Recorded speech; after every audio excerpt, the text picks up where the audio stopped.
The Greek Way to Western Civilization by Edith Hamilton. Chapter 6. The Athenians as Plato Saw Them.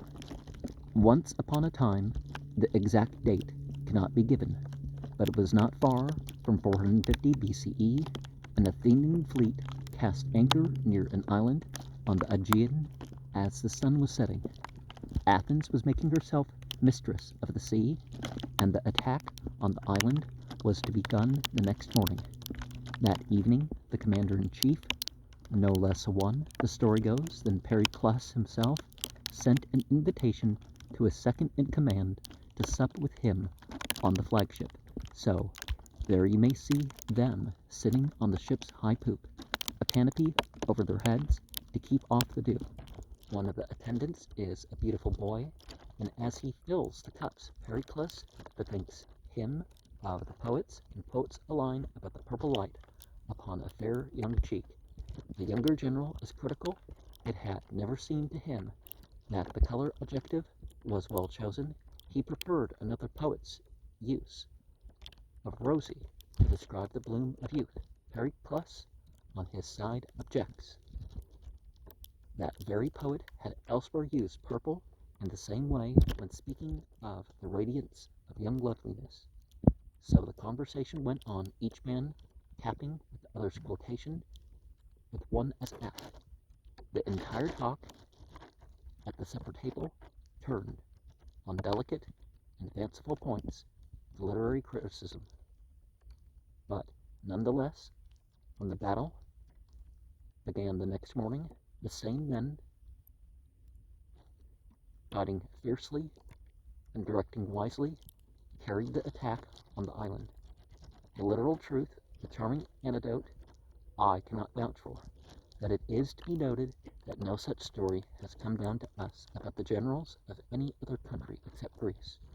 No flight of fancy has ever conceived of a discussion on color adjectives between Caesar and the trusty Labienus on the eve of crossing the Rhine. Nor, we may feel reasonably assured, will any soaring imagination in the future depict General Grant thus diverting himself with General Sherman. And that higher truth, which Aristotle claimed for poetry over history, is here perfectly exemplified. The little story, however apocryphal, gives a picture what the Athenians of the great age of Athens were like. Two cultivated gentlemen are shown to us of a great fastidiousness. The poets, the familiar companions, able, the evening before a battle, to absorb themselves in the lesser niceties of literary criticism, but with all this, mighty men of action, soldiers, sailors, generals, statesmen, any age would be hard put to it to excel. Combination is rarely found in the annals of history. It is to be completely civilized without having lost in the process anything of value. Civilization, a much abused word, stands for a high matter quite apart from telephones and electric lights. It is a matter of imponderables, of delight in the things of the mind, of love, of beauty, of honor, grace, courtesy, delicate feeling, where imponderables are the things of first importance. There is the height of civilization, and if at the same time the power to act exists unimpaired, human life has reached a level seldom attained and very seldom surpassed. Few individuals are capable of the achievement. Periods of history which have produced such men in sufficient numbers to stamp their age are rare indeed. Pericles, according to Thucydides, held the Athens of his day to be one of them. The most famous of his sayings gives, in brief, but to perfection, the height of civilization attained with undiminished power to act. The Athenians, he says, are lovers of beauty without having lost the taste for simplicity, and lovers of wisdom without loss of manly vigor. We need no proof of the Greeks that the Greeks of the 5th century BCE had not lost their manly vigor. Marathon, from reply, Salamis are names that will forever be immortal for valor matched against overwhelming numbers. And the grandsons of those same great warriors whom Pericles was addressing were themselves engaged in a stern and bitter war. But it is difficult for us today to realize how important the imponderables were in Greece. The poet Sophocles, so the story is told, in his extreme old age was brought into court by his son, who charged him with being incompetent to manage his own affairs. The aged tragedian's sole defense was to recite to the jurors passages from a play he had recently written. Those great words did not fall on deaf ears. Judge a man who could write such poetry, not competent in any way, who had called himself Greek, could do this. Nay, dismiss the case, fine the complainant, let the defendant depart, honored and triumphant. Again, when Athens had fallen and her Spartan conquerors held festival on the eve of destroying the city altogether, razing to the ground the buildings, not a pillar to be left standing.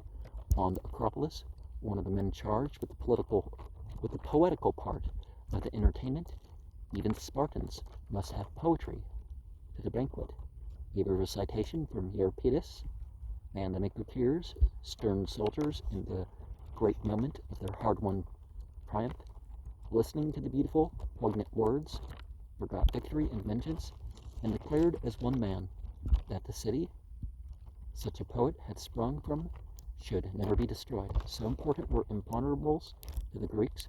Poetry, all the arts, were matters of high sternness, which it appeared perfectly reasonable that the freedom of a man and a city's life might hang upon. It is clear that in Greece the values were different from our own today. Indeed, we were not able really to bring into one consistent whole their outlook upon life. From our point of view, it seems to involve a self-contradiction. People so devoted to poetry as to make it a matter of practical importance must then, we feel, deficient in the sense for what is practically important. Dreamers, not alive to life's hard facts, nothing could be further from the truth. The Greeks were preeminently realists. The temper of mind that made them carve their statues and paint their pictures from the living human beings around them, that kept their poetry within the sober limits of the possible, made them hard-headed men in the world of everyday affairs. They were not tempted to evade facts. It is we ourselves who are the sentimentalists, we to whom poetry, all art, is only a superficial decoration of life, make a refuge from a world that is too hard for us to face by sentimentalizing it. The Greeks looked straight at it. They were completely unsentimental. It was a Roman who said it was sweet to die for one's country. The Greeks never said it was sweet to die for anything. They had no vital lives. The great funeral oration of Pericles, delivered over those fallen in the war, stands out as unlike all other commemoration speeches ever spoken. There is not a trace of exultation in it, not a word of heroic declamation. It is a piece of clear thinking and straight talking. The orator tells his audience to pray that they never have to die in battle as these did. He does not suggest or imply to the mourning parents before him that they are to be accounted happy because their sons died for Athens. He knows they are not, and it does not occur to him to say anything but the truth. His words to them are, "Some of you are of an age at which they may hope to have other children, and they ought to bear their sorrow better. To those of you who have passed their prime, I say congratulate yourselves that you have been happy during the greater part of your days. Remember that your life of sorrow will not last long, and take comfort in the glory of those who are gone." Cold comfort? We say yes. But people so stricken cannot be comforted, and Pericles knew his audience. They had faced the facts as well as he had. To read the quiet, grave, matter-of-fact words is to be reminded by the force of opposites of all the speeches everywhere over the tombs of unknown soldier. Completely in line with this spirit is the often quoted epitaph on the Athenians who fell at Thermopylae. I don't know the English way to say that, and I don't know the Greek characters. So.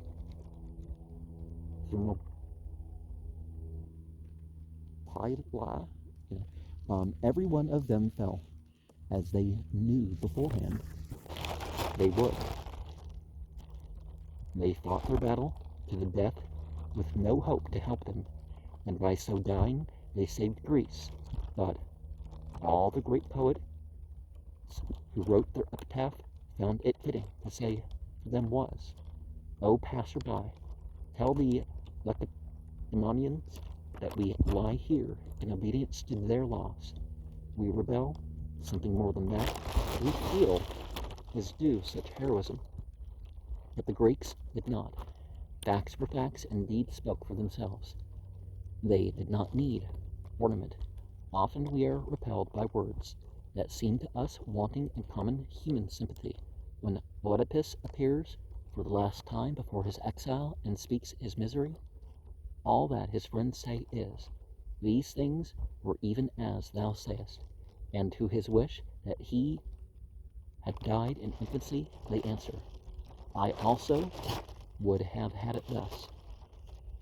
The attitude seems hard, but it is always to be borne in mind that the Greeks did not only face facts, they had not even a desire to escape from them. When Iphigenia says that Orestes must die, but Pilatus may go free, he refuses to take his life on such terms, but he refuses like a Greek and not a modern. It is not love of his friend alone that constrains him, but also fear of what people would say, and he knows it and speaks it straight. Men will whisper how I left my friend to die. Nay, I love you, and I dread men's scorn. That is honest, but we cannot any more be honest like that. It shocks us. The combination that resulted in the Athenian is baffling to us, lovers of beauty who held poetry and music and art to be of first importance in their schools. The two principal subjects the boys learned were music and mathematics, and at the same time lovers of fact who held fast to reality. Pindar prays, with God's help may I still love what is beautiful and strive for what is attainable. What I aspire to be, and am not, comforts me, would never have appealed to a Greek. The society these men made up, whose sense of values is so strange to us, can be in some sort reconstructed. An idea of what their ways and their manners of life was like is to be had, even though the historical records, as usual, say nothing about the things we most want to know. Stories like those given above were not told of the Greeks, because one man or two, a Pericles, a Socrates, had such notions. The golden deeds of a nation, however mythical, throw a clear light upon its standard and ideals. They are the revelation that cannot be mistaken for the people's conscience of what they think men should be like. Their stories and their plays tell more about them than all their histories. To understand the mid-Victorians, one must not go to the history writers, but to Dickens and Anthony Trollope, or the Athenians of the Great Age. We turn not to Thucydides, the historian, uninterested in Athens rather than her citizens.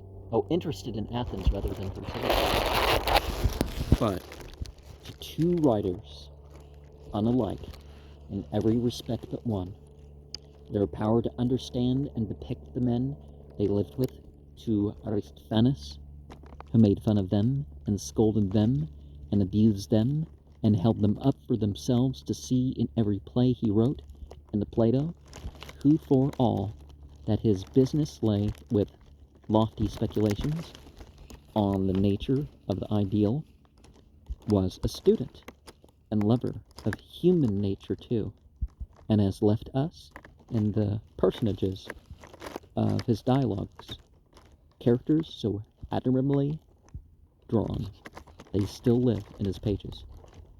Many of the men met there are known to us from other writers. Some of the most famous persons of the day take part in the discussions.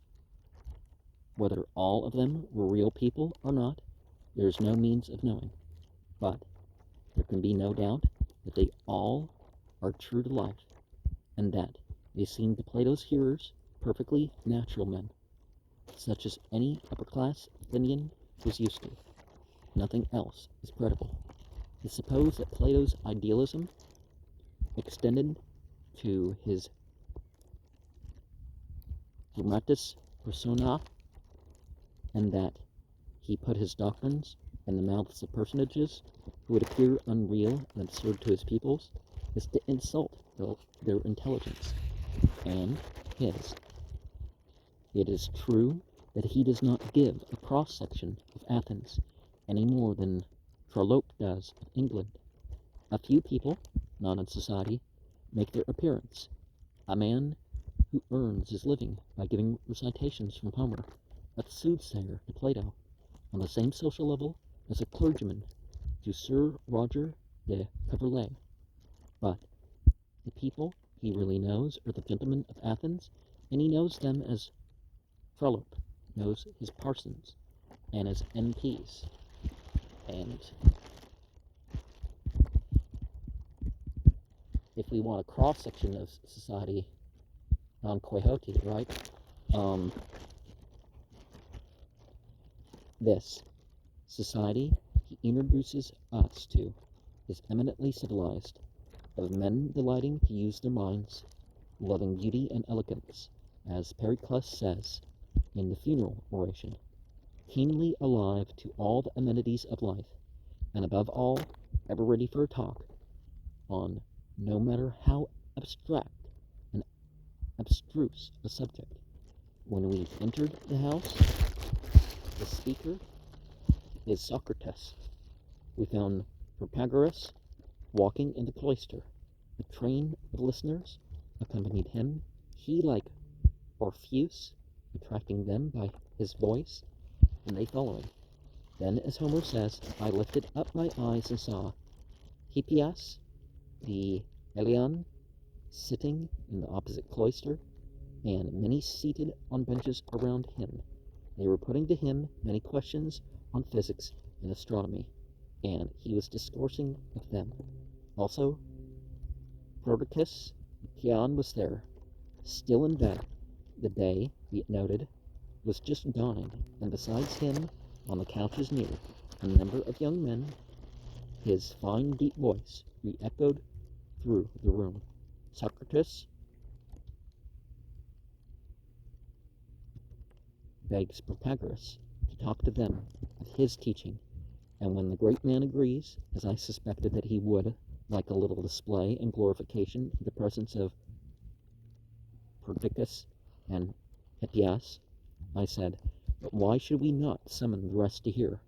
Suppose, said Callias, the host, we hold a council in which we may sit and discuss. This was agreed upon, and great delight was felt at the prospect of hearing wise men talk. And so they all settled down happily to argue about the identity of virtue and knowledge, and whether virtue can be taught. It is, one perceives, a leisured society. Socrates speaks to the young Theaetetus of the ease which free men can always command. They can have their talk out in peace, wandering at will from one subject to another, their only aim to attain the truth. But The direct witness is hardly needed. An atmosphere of perfect leisure is the setting of all the dialogues, and to immerse oneself in them is to be carried into a world where no one is ever hurried, and where there is always time and to spare. I went down yesterday to the Piraeus with Glaucon, so says the Republic, begins, to offer up my prayers to the goddess and also to see how they would celebrate the festival. When we had finished and were turned toward the city, Polemarchus appeared, and several others who had been at the procession. You are on your way to the city, he said, but do you see how many we are? And are you stronger than all these? If not, you will have to stay. But, said I, may there not be an alternative? May we not persuade you to let us go?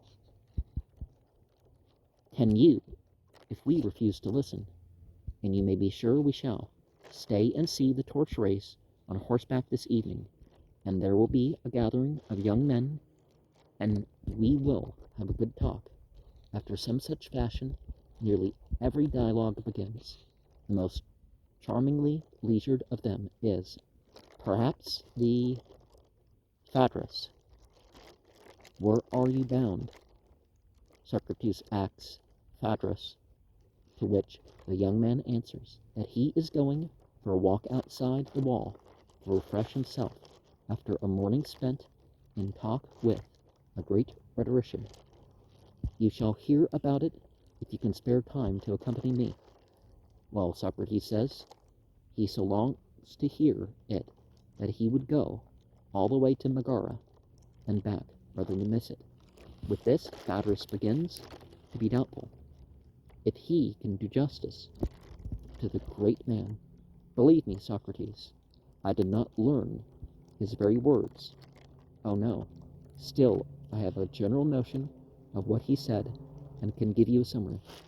Yes, dear lad, replies Socrates, but you must first of all show what you have under your cloak, for that role, I suspect, is the actual discourse. And, much as I love you, I'm not going to have you exercise your memory at my expense. Phaedrus gives in. He will read the whole essay. But where shall they sit? Oh yes, under that tallest plane tree, where there is shade and gentle breezes and grass on which to sit or lie. Yes, Socrates answers, a fair resting place, full of summer sounds and scents, the stream deliciously cool to the feet, and the grass like a pillow gently sloping to the head.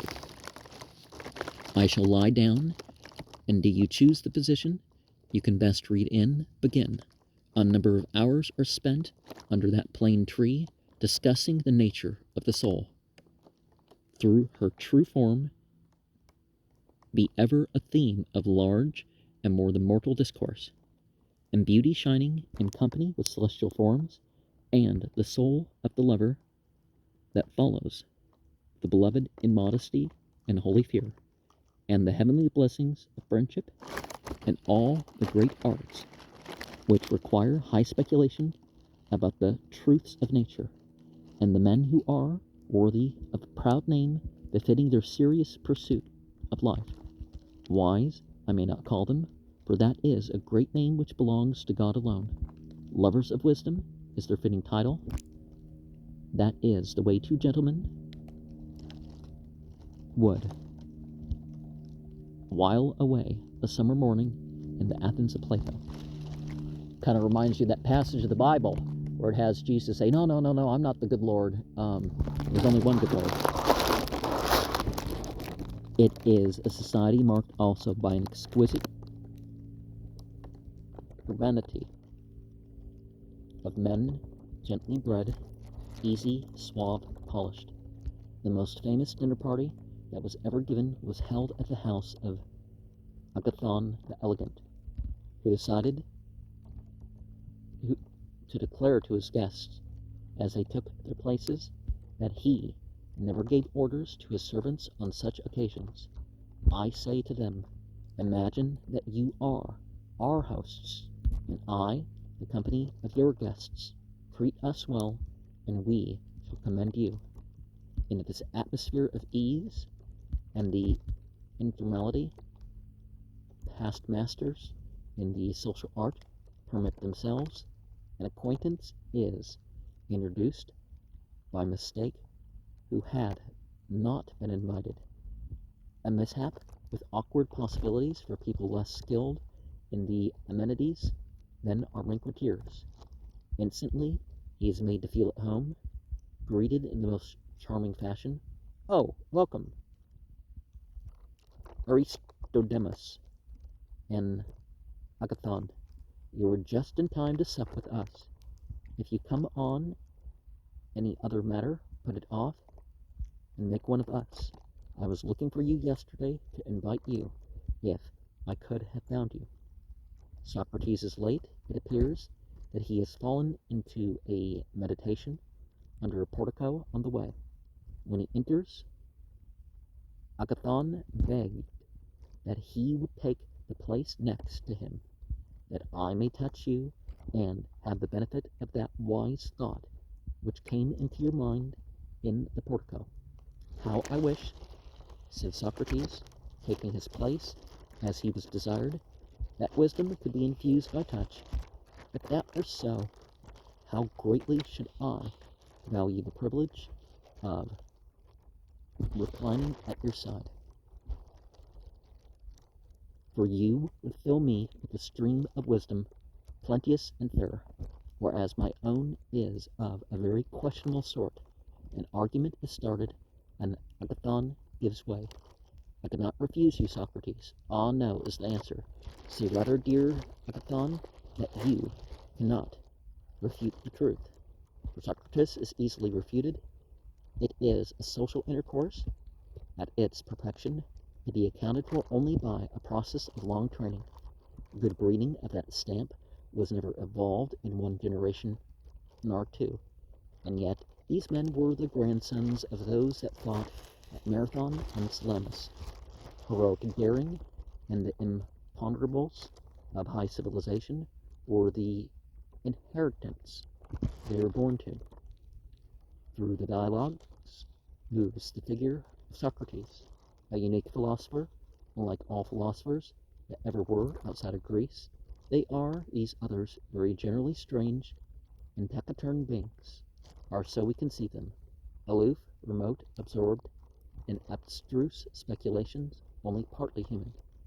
The completest embodiment of our idea of a philosopher is Kant, the little stoop-shouldered, absent-minded man who moved only between his house and the university, and by whom all the housewives in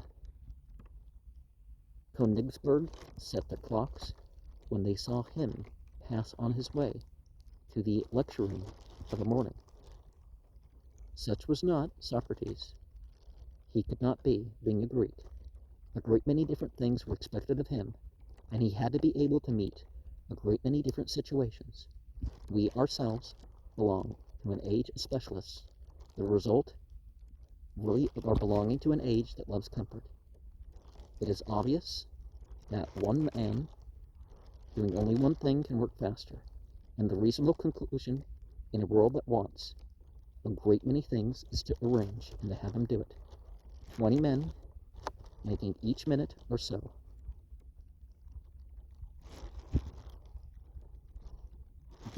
Make each minute a bit of a shoe turn out far more than 20 times the number of shoes that one cobbler working alone did. And in consequence, no one must go barefoot. We have a reward in an ever-increasing multiplication of the things everyone needs, but we pay our price in the limit set to the possibilities of development for each individual worker. And yeah, the assembly line idea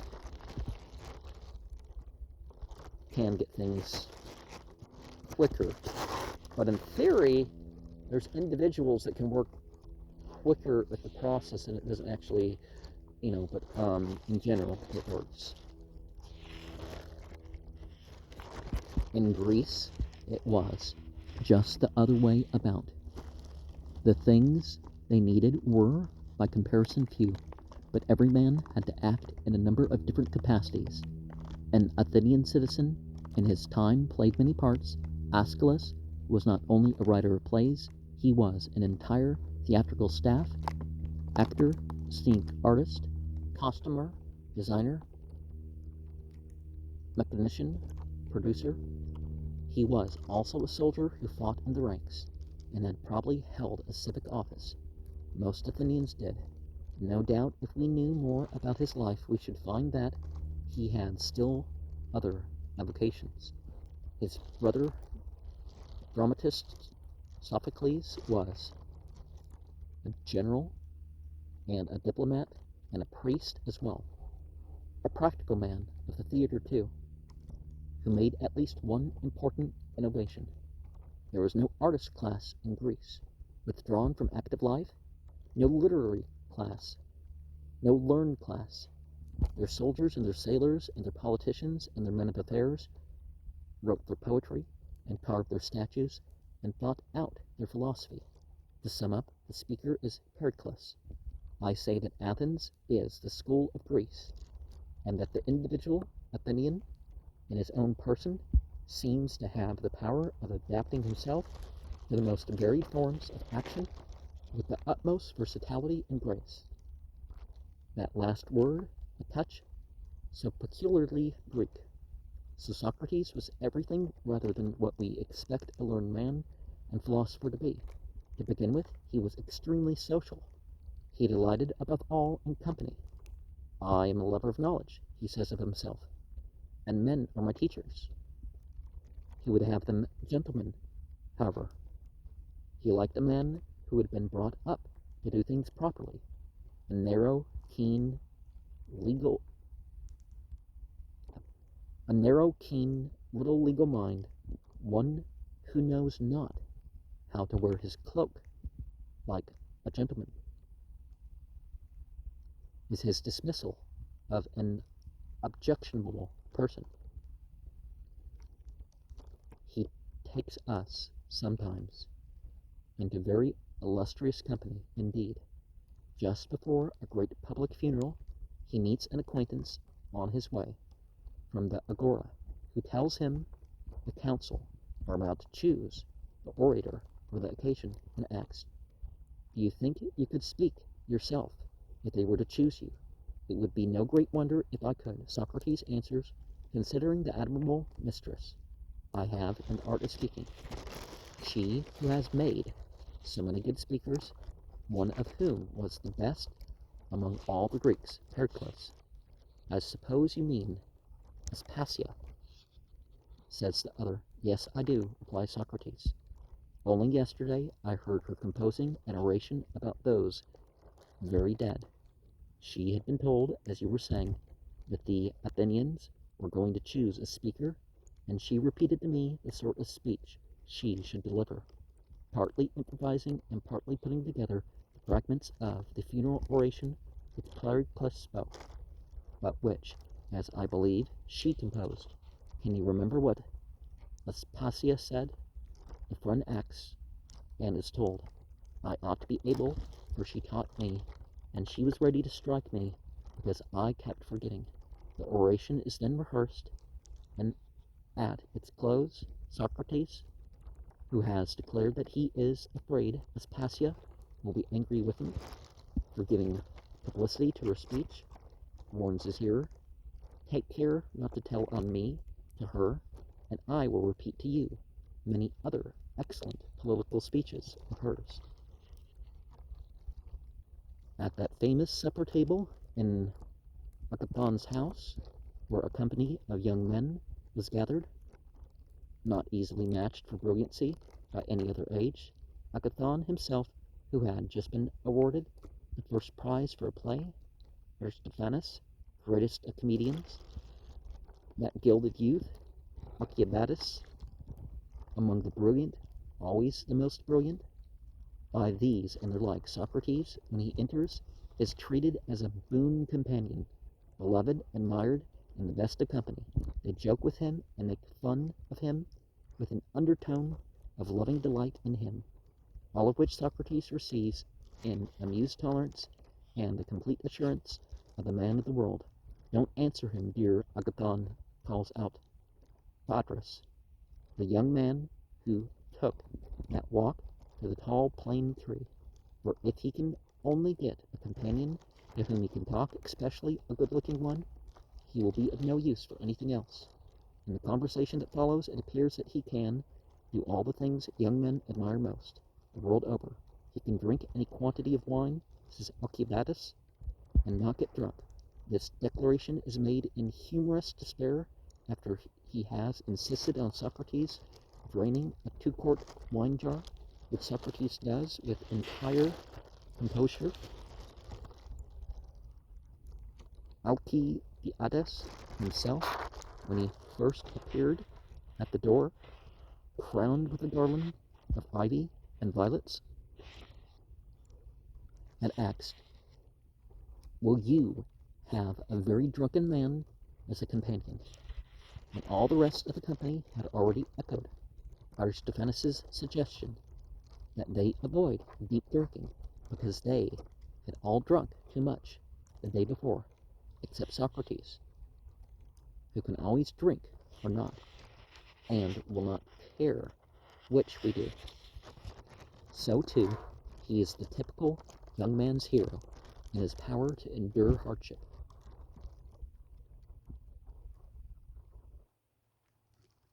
Alcibiades and he had messed together in one campaign, and the young man says, I had an opportunity of seeing his extraordinary power of sustaining fatigue, and his endurance was simply marvelous when we were cut off from supplies. There was not one to be compared with him. It was winter and very cold, and everybody else had on an amazing quantity of clothes, and their feet done up in felt and fleeces. But Socrates, in ordinary dress, with bare feet, marched on the ice better than the others. Yet, with all this, if we had a feast, he was the only person who had real powers of enjoyment. The symposium ends with the narrator's confession that they all did finally drink too much, and he himself fell asleep until the dawn, when, on waking up, he found everybody else asleep except Socrates. Aristophanes and Agathon, the two later, were still drinking while Socrates discoursed to them.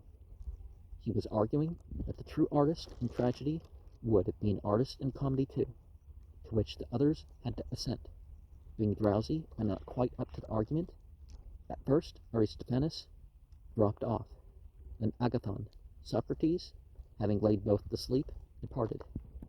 At the Lyceum he took a bath and passed the day as usual. He could make schoolboys feel equally at home with him. His friend Menexenus came and sat down by us, and Lyces followed. I asked, which of you two boys is the older? He answered that it was a master of dispute between them. Which is the better looking? The two lads laughed. I shan't ask you, which is the richer, I said, for you two are friends, are you not? Certainly, they replied.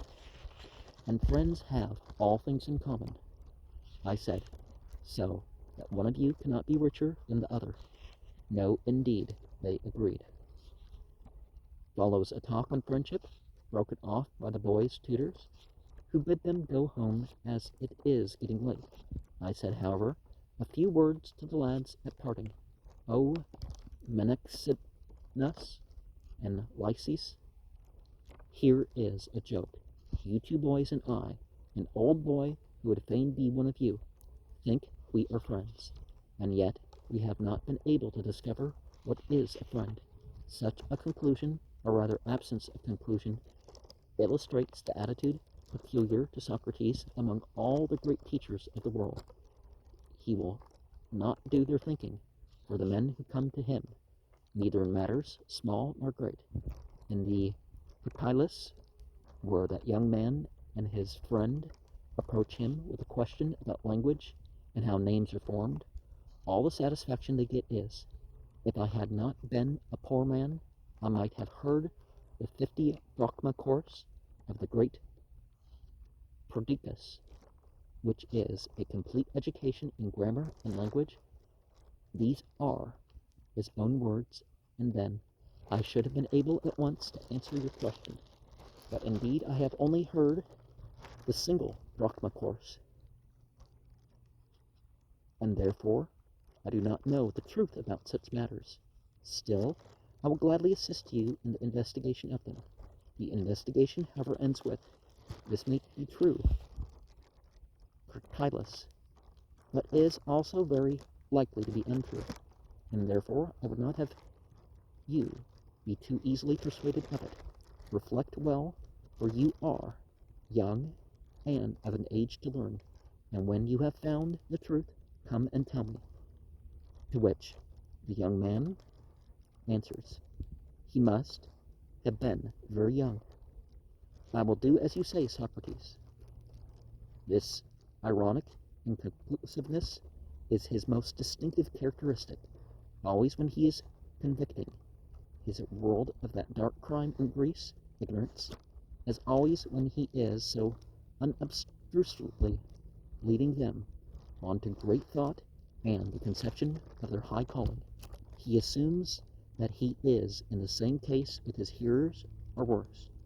His habitual manner is a charming impudence. I know it may all be quite wrong.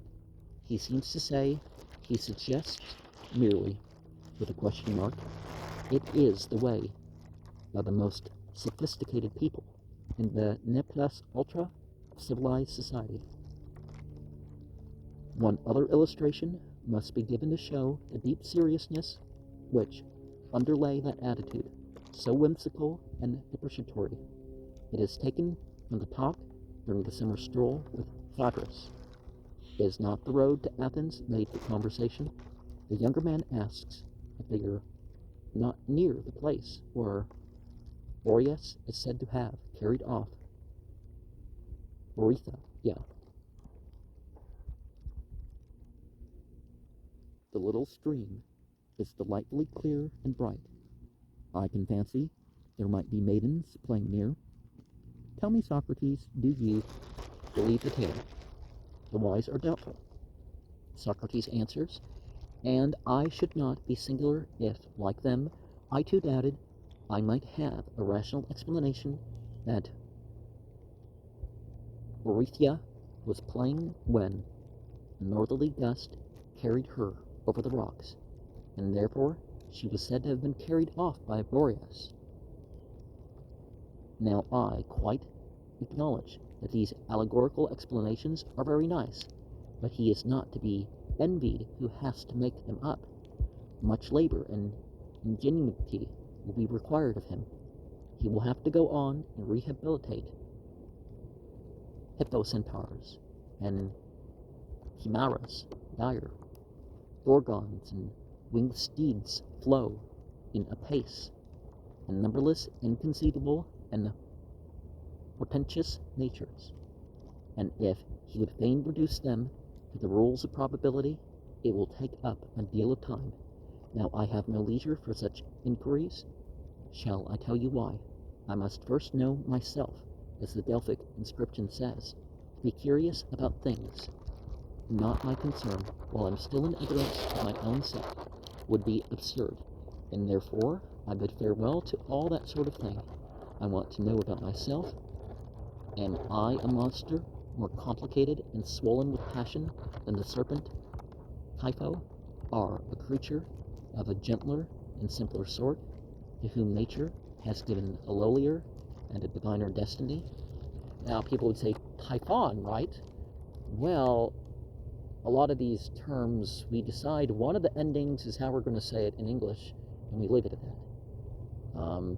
You have Jesus, but yep, have PS, N, you have different endings other than just the S ending. When you look at the Greek, and no, there's no J sound, but that's not terribly relevant to this. But the complete lack of dogmatism in an avowed teacher is startling, not to say repellent, to most of us today, accustomed as we are and devoted as we are to ex cathedra utterances and ipse dixits. But in Athens, in Platonic Athens at least, the idea that each man must himself be a research worker and the truth, if he were ever to attain to any share of it, seems rather to attract than to repel. Plato, it may be fairly admitted, knew something about the Greek way in such respects. For years and years after Socrates' death, he taught the men of Athens in the world's first academy, and there is no suggestion anywhere that he paid for his kind of teaching by unpopularity. If the Platonic dialogues point to any one conclusion beyond another, it is that the Athenian did not want someone else to do his thinking for him.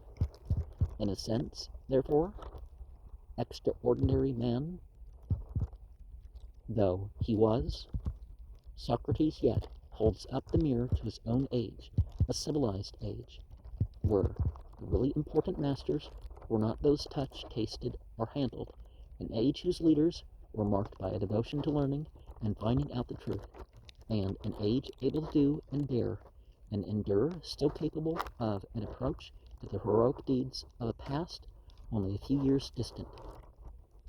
Mind and spirit in equal balance was the peculiar Greek characteristic in their art, intellectually and exquisite taste. That was the peculiar characteristic of Greek art, intellectuality and explicit taste balanced by an immense vitality was the distinctive mark of the people as Plato saw them.